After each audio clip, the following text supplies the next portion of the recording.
your boss.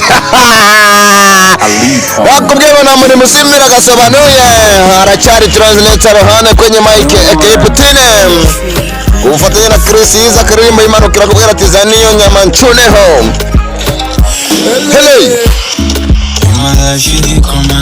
Okay. Hebe.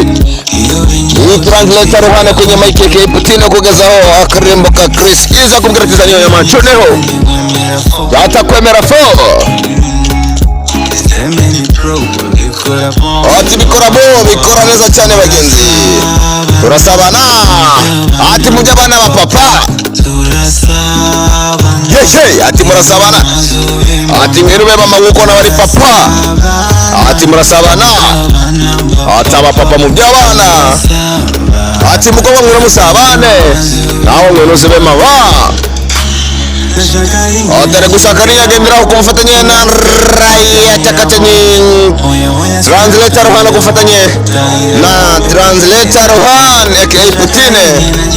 Otare gusakariya gendera ho aba DJ basada bashuje hari DJ Sami Ingungu bamushuje imani kureba icyoroshe. Ati mamiyo ashira nyanyagire. Ati uzani yo nyama nchuneho.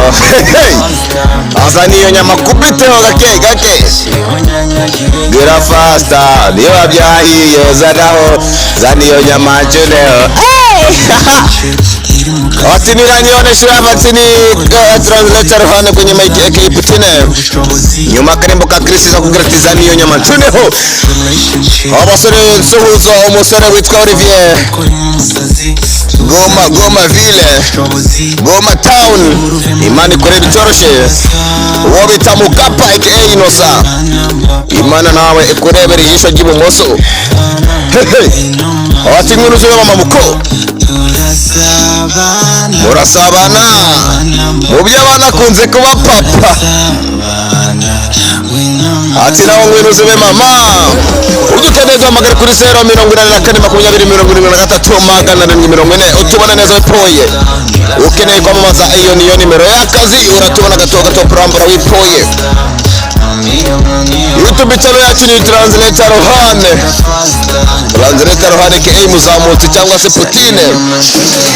TikTok nayo ni translator Rohane uratubona neza wipoye. Ati ni atahira umuko abakobwa wese nabatuje matepisi mane bari bicoroshe.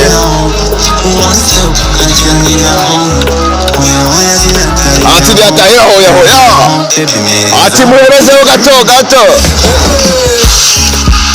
yewe nyuma karimbo ka Chris Iza kubwira ati zaniyo nyama nchuneho kumufanya na translator Rohane yewe